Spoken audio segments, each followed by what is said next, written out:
This book by Marcus Garvey is called The Message of the People, Philosophy, Class, and Leadership. And everybody should read this book because this breaks down the function of the U.N.I.A. It helps you how to organize and get things together. I'm sorry, on page 34, and it's a must book, a must read for anybody. So, we're going to get down to it, hear what our ancestor Marcus Garvey had to say. You know what I'm saying? Application. All funds in the U.N.I.A. are supposed to be directed in these channels. The funds in the U.N.I.A. must be used for the race and the race only. These funds belong to no one individual or group of individuals. They are held in a trust for the race. All profits made from the investments in different companies that it controls must ultimately be used for the good and the welfare of the Negro race at large. U.N.I.A. property will be held in a trust for the Negro race. Its wealth will be held in a trust for the Negro race for generations yet unborn. The U.N.I.A. shall go down eternally, with one generation handing down to the next. No one person or persons can claim such wealth because it's for the race and perpetual existence. Stress this everywhere you go so that people may know that it contributes to U.N.I.A. is not less a loss to them. Let them know that they are given for their future generations and may benefit from the gift of today. So that's the whole thing about the U.N.I.A. And he gets into it called Black Nationalism. The accumulation of the efforts of the U.N.I.A. must end with Negro independence, nationalism on the continent of Africa. That is to say, everything must be contributed towards the final objective of having a powerful nation for the Negro race. Negro nationalism is necessary in political power and control, in its political power and control. No race is free until it's given a strong nation of its own system of government, and its own society. Never give up on this idea. Let no one persuade you against it. It is the only protection for your generation and your race. Hold the idea of an independent government and nation as long as you live and as other men have them. Never be satisfied to live under the government of other people because you will always be at their mercy. Visualize yourself, your children, and your generations unborn. Your own king, emperor, president, your own government officials and administrators who look just like you. God can never intend to make you look as you are.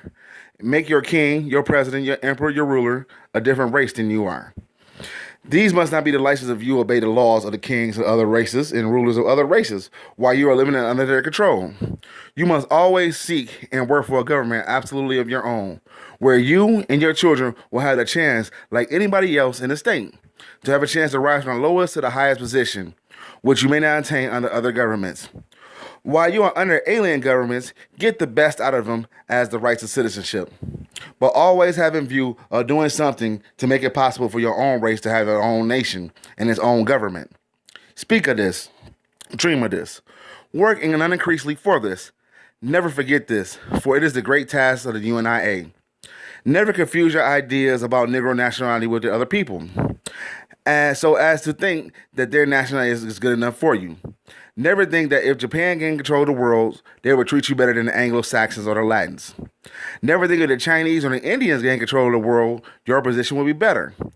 All other races and nations will use just the same, as slaves and underdogs. Therefore, your only protection is to have your own government.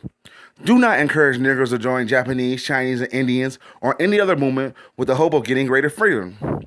They will never get it because all people want all things for themselves. Explain this thoroughly and sufficiently so to discourage ignorant Negroes from thinking otherwise. You should teach Negroes to have pride in their own nationality and teach them not only to wear their own undergarments and to exemplify membership of other nationalities. It is ridiculous and people laugh at them for doing so. Teach the Negro to look and honor their own race and from their own nation and serve their own race and nation to get such honors. Any honors they get from any other race or serving that race, they can get from their own serving their own race. Therefore, do not waste time in that. You can have your own king, emperor, duke, even everything, pope, but therefore do not bow down to other races for recognition. When you have honored your own men and women and recognize the honor before the whole world to let the world know that you have honored your own, if the world laugh at those you have honored, ask them if they want to laugh at you at those you honor. What is good for the goose is good for the gander.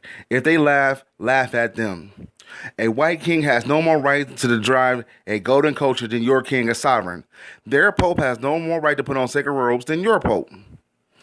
Their dukes and nobles have no more right to be dressed up in feathers than your dukes and nobles. Therefore, have pride in yourself and honor yourself. Do not allow other nations to get ahead of you in anything. Follow the idea of the Japanese. Every ship other races build, the Japanese build one. Every university other races build for teaching man, the Japanese build one. Do the same. Always have your own because there will never be enough to accommodate you later on. Create your own. Even Japanese who is working for the good of their nation, every white man you see is working for the good of his nation. Teach every black man to work for the good of his nation. And conversate with him. Never leave him until you have persuaded him to go in this line of thought. Go tell all your lawyers, doctors, judges, ministers, and talk to them in this. Argue with them until they perspire in confession. Go back again and again and talk to them until you get your man and let him work for the nation. Always talk about a nation. Always feel secure that you see a nation. Use object lessons of other nations to give people the reality of a nation. The sovereignty of the people in a nation is a result of forming a society of their own to govern themselves to achieve their ends. People with different outlooks of different races will never join together except to be subdued. They're always finding independent expression and action of thought. The highest expression of this independence is the sovereignty of the nation. The flag of the nation is the emblem that signifies the existence of the nation. Have your flag. It's red, black, and green. Be proud of it. Its emblem and your race. When a nation exhibit theirs, exhibit yours. Make songs about your nation and sing them. Write poetry about your nation and read it and recite it. Glorify your nation in music and song. Don't let songs of other races. Don't recite inspiration poems of other races. Sing and recite your own. Everything that inspires other races to turn into your own tune and fit to your inspiration and idealism. See only yourself in everything. Make yourself a nation, the highest expression of human idealism, and then live up to it. So this came down from Marcus Garvey, breaking it down. Like I said, this is a must-read book. You know, this is a message to people. That's a little smidget of it. And I was just going to 2 lessons in lesson 3. So hopefully people understand that knowledge, you know, and the things that Marcus Garvey talking about. The U.N.I.A. is a trust fund that comes down in perpetual. It's not owned by one person or a group of individuals, but it's owned by the whole entire black race. And if you're a stand-up person in the black race, you can get this help from us. So that's what it's breaking down. Many people don't explain that thought about the U.N.I.A. You know, that was supposed to be perpetual. You know, and there's a lot of white stuff people around here and other races got that's perpetual. You know, but the Negro really don't have one. You can't say the NAACP because it's not built like that. You know, but all the property will be held in trust for the Negro race, and it's also to be held in trust for the Negro race to serving generations unborn. Hey, subscribe to the channel. Get down. We're talking about Black history. We're going more depth in this book. Y'all have a wonderful day. Peace.